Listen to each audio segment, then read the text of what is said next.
All right. Sometimes you're just moving through history. Sometimes you get a chance to touch history. And sometimes you get a chance to watch a movie that feels a little bit like it might be a part of history. Why was this movie there? It belongs in a museum. No. Hi, this is a Drafthouse Diary for Monday, July 10th, 2023, when we went to the Alamo Drafthouse in Westminster, Colorado to see Indiana Jones and the Dial of Destiny. And once again, joining me is Ian Porter, also from the Inter-Millennium Media Project. Hello! Now, for a franchise, I like to kind of give a sense of where I stand with regard to this franchise. I like the Indiana Jones movies a lot. Not all of them are completely likable, but every one of them has something about it that I like. Of course, the first one is brilliant. Mm-hmm. The second, Indiana Jones and the Temple of Doom, yes, there are problems. Yes, it's horribly racist and offensive in many ways. There are a lot of things about it that are inexcusable. And yet, from filmmaking craft, it has such a straightforward screenplay and plot, and it is shot so well. It's paced incredibly well compared to even some of the other Indiana Jones movies. So even Temple of Doom, I find things to like about it. It feels like a masterwork of an awkward painting. Last Crusade, I like Last Crusade. There are things about it I don't like. I liked the character of Marcus better before they turned him into the buffoon they turned him into for Last Crusade, but I understand why they did. I love Last Crusade. It's my favorite. You're not alone in that. Oh, yeah. And I have to say, I am probably one of the few who really liked Crystal Skull. Crystal Skull is such an interesting entity. I like Crystal Skull. There are those who complain just on the basis of Shia LaBeouf. He did what he was supposed to do in that movie, and I think he did it well. There are people who complain about it introducing aliens and such. I am all for that. Indiana Jones movies are about combining hands-on pseudo-archaeology, according to Hollywood, and mythology. And what is the mythology of the 1950s? Flying saucers. So I was absolutely there. So I like Crystal Skull. Is it flawed? Of course, they're all flawed in some way, with the possible exception of Raiders of the Lost Ark.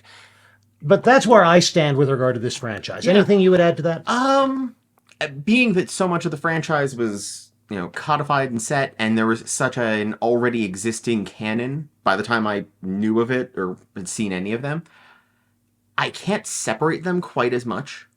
Indiana Jones is an entity as a whole. It is more of a brand that I see, and then it has pieces instead of individual movies. I will say, I agree with a lot of your points on that. I'm less enamored of the first one. Raiders of the Lost Ark has some rough patches. It definitely falls victim to the Indiana Jones doesn't need to be here problem. Yes, there is which that. Is funny.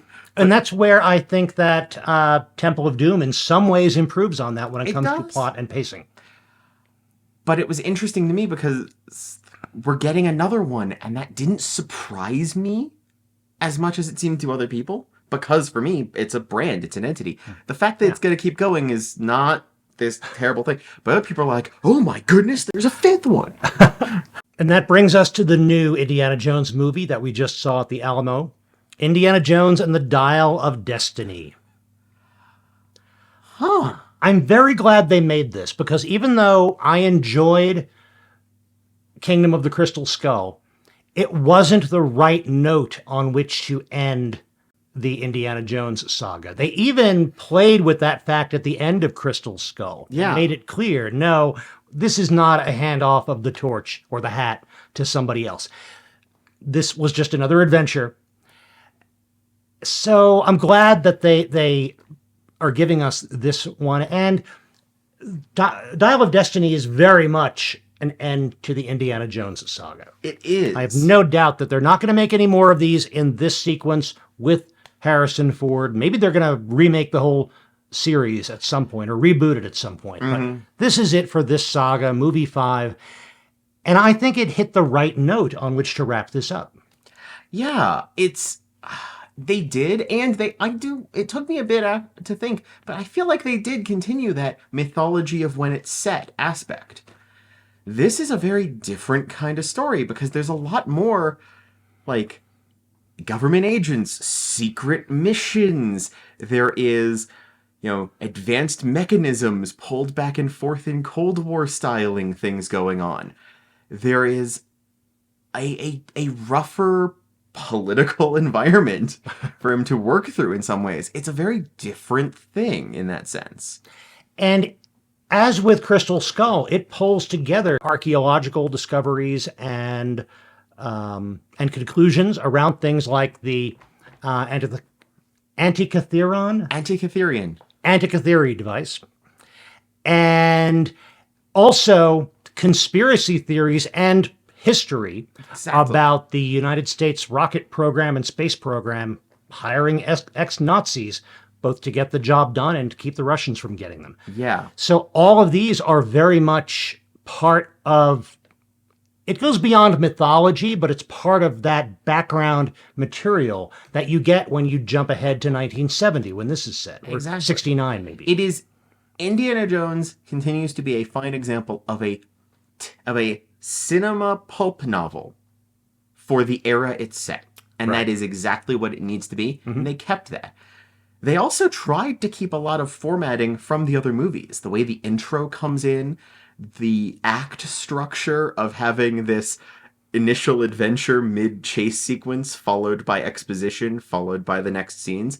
Very much the original Indiana Jones stuff. I mean, the giant gong scene from Temple of Doom and this opening train scene had some similar flavors in ways. Yes, it opens with a great flashback sequence taking place at the end of World War II, and I thought that was all very well put together. Overall, I would say that the movie had some plot issues. It got slow at times. It didn't keep moving. I think the fact that Steven Spielberg was not directing this is evident because it wasn't directed with as sure a sensibility as Steven Spielberg brings to these kind of action-adventure movies. But that said, that wasn't debilitating. And I've heard people complain about the amount of CGI in this movie. I did not find that distracting. Now, I didn't find it as distracting as some of the CGI in Crystal Skull, which I thought was a little overdone, a little under-refined. Yeah. Here, I thought they used the tools they wanted to use, they had available, in order to create the images they wanted to create and tell the story they wanted to tell. They have not outpaced or outdone any of the original three. There was never a point in which it looked to me as if CGI had been used to cut a corner where they could have used practical effects instead. I'm not sure. But Yeah. So I didn't have a problem with that. And overall, what it does with the characters, showing the character under the burden of what has happened to him over time, and then going into this one last adventure, but they handled Indiana Jones well. And despite the fact that Crystal Skull was not as popular with the fans and the cinema audience, they do not ignore it. No. There is a clear aspect where every single previous story he's been in, definitely this Indiana Jones has experienced. Part of tying this all up is there is callback points in terms of what he's learned and what he's experienced for each film. And they're not heavy-handed. No. They are just emotionally weighty the way they need to be. And that is good. And they bring back some other characters who I'm really happy to see. We get John Rhys Davies as Sala again, who's now in the United States with his extended family, his kids and his grandkids.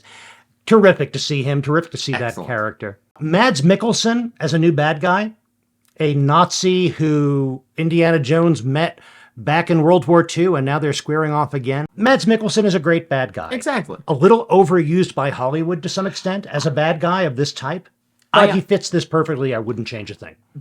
Side note, I look forward to the show that leans on Mads Mikkelsen's long list of bad guys to make him the nicest guy in a room that everyone is skeptical of for no good reason. That would be fun. Because at this point, he is typecast because he's good at it.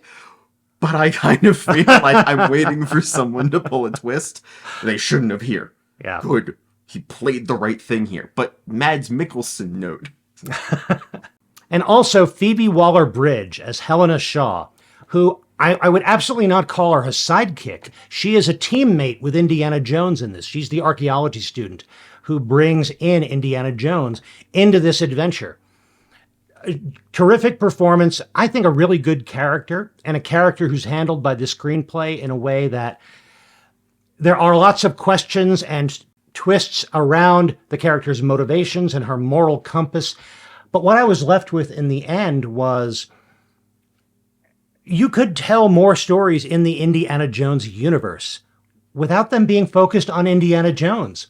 I would absolutely show up to see a story about another adventure of Helena Shaw. Oh, yeah. They make Helena enough of a good foil character that you tell me we're making another movie where Helena robs a museum to bring an artifact back to the place it was supposed to be left. And I'd be like, that both fits her character, fits the world, and I'm in. Yes. And that's the thing. Like, they set her up as just different enough from Indy to make her own story, her stories and her interactions, not a repeat. Mm-hmm. But they are in sync with it. Yeah, she was her own character. Exactly. Who fit very well into this world. So all in all, I was very happy with this movie. I'm not looking for another Indiana Jones movie after this, but I'm very satisfied with this as a way to wrap up the series. Absolutely. Other aspects of our visit to the Alamo. The pre-show was good. It had trailers for Indiana Jones-like movies, had a trailer for Romancing the Stone, yes, for some really low-budget, obvious total ripoffs of Indiana Jones and or Romancing the Stone. You ever got the feeling the pre-show had a bigger budget than the thing the pre-show has a trailer for? It was here. It had the Devo music video for the song Whip It. Kind of an inspired choice. I like that. We also got the favorite Indiana Jones parodies from whoever put together this pre-show, and a lengthy previously on Indiana Jones, as I was hoping. Previously on Indiana Jones by Master Pancake. And those are always fun. He's the guy who did the pre-show previously on for Avatar. Right. And it was excellent. He's got a good style for certain types of movies, and this was perfect match. They're funny, they're irreverent, and yet they actually function as a good reminder of what else might be referenced. Things that took place before in the series. So, a good pre-show. He gets to be your friend in the car ride to the theater, right, telling you everything before you see it, and it's got that energy. It's perfect.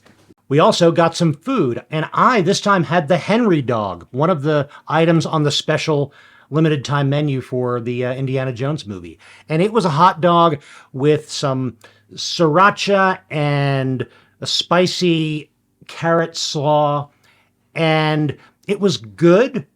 It was a little messy with the carrot slaw on top, and the carrot slaw being cold, kind of the combination of the hot dog and the cold slaw didn't work together particularly well. So I don't know that I'm going to get it again, but it was pretty good. And I think that the Alamo should do more with hot dogs on their menu in general. Mm-hmm. What did you have, Ian? One of the things was a new item on the menu, since there's plenty of new options on it. That was the spicy ranch popcorn. And that was excellent. That was good. It was very peppery, very spicy, a lot of tingle to it. I gotta say, it was like the churro popcorn, because it's sweet and salty. That giant bucket of it is just fine. But this was a lot of popcorn for something that had so much punch to it. I couldn't finish it all, and I was actually coughing a little bit by the end because it was getting to the back of my throat there. It was great, but not a one-person thing. This is ask for a couple extra bowls, split it up, because it's more than one person's serving, I think. Yeah, I'm glad you got that. I enjoyed trying it. I liked it a whole lot, but you're right. I wouldn't have wanted necessarily more than I had. And be ready for some spice to hit you in the back of the throat when you have that. The other things I got were, on the special menu, they had, I think it was bring a whip to a gunfight shake. Yes. Which I was delighted because it's the orange slice shake that they had back at Ant-Man. It's the same shake, but they've added a bit of coconut, which doesn't do too much, but I liked that shake enough, and it was refreshing enough. I wanted it to be on the menu more often, and seeing it come back with a new costume was absolutely fine. I like that, and I think that the addition of the coconut did change it quite a bit, but definitely for the better. I liked it. And the last thing is something I was very excited to see. I got once again, one of my favorites is the cauliflower bites. But instead of buffalo, I tried it with the new gochujang sauce. Previously, we'd noted the fact that those could arrive to you unsauced and the sauce on the side, which implies they could do other sauces. And they've done it. Smoother, a bit of that soy Asian flavor. The gochujang is still spicy, but differently spicy. It's more of a building instead of just a hot off the top kind of spice. I thought it was excellent, and being able to switch up which one I'm getting while still getting one of my favorite things on the menu is excellent. And there is some other news about food at the Alamo Drafthouse. They've updated their menus, not just the additional items for the Indiana Jones movie, but they've updated the menu in general. They've got a new batch of the limited time items, and they've also changed some items on the main menu, the permanent menu. I'm going to have a bonus video going over those changes that I'm aware of, so stay tuned for that. It is nice to see that change up. I've got more things to try out and to review here on the Drafthouse Diary, and I'm glad to see some more limited time items come into circulation as well. So that'll be fun. Absolutely. So in general, this was a good visit to the Alamo. The Westminster is still a great theater. The staff was really good. So I think the Westminster is my favorite Colorado theater at the moment. It's very good. I do want to say I had an issue with my chair at first. Oh, really? Some of its controls didn't work. I don't know if that was just a little bit of a status, like as it's getting set up or something, or if they have an option to disable a chair before show to let the walkway be clear or something. But for a little bit there, I couldn't get it reclining until closer to when we were to airtime. So I'm not sure if that's a difference. I just got a weird one or what's happening, but might be. And in general, those recliners take a lot of beating, and I think they need to be maintained maybe a little more frequently than they are. Yep. Well, thank you very much for joining us. We're always happy to share our experiences at the Alamo with you. If you enjoyed this, please click that like button down below. And if you want to see more Drafthouse Diaries, including that special about the menu changes, click the subscribe button. But most important, we're glad you're here. Thank you for watching. And we'll be back. In the meantime, enjoy your movies. And when you do, stay till the end of the credits.